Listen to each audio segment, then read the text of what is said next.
就是主要就是种的是野菜，所以比如说是有油菜、有生菜，你不要洗，你就可以直接吃。所以就是你看是这样的，没有问题啊。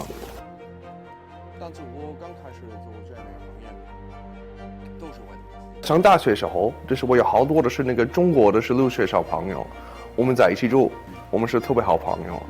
为了他们，我对中国有好奇，我想多了解。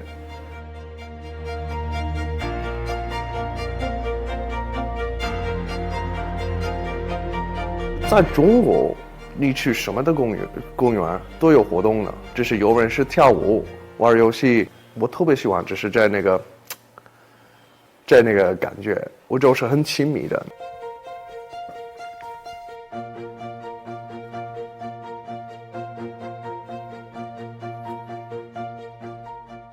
小时候，看我亲戚，还有就是我父母在小院子里面的，就是我们种是那个自己的菜，我就有这那个感觉。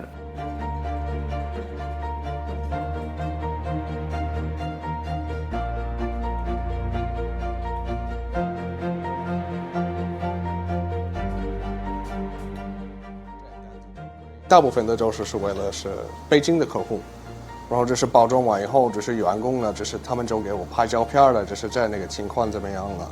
每个单子他们都是要是那个拍照片就看看。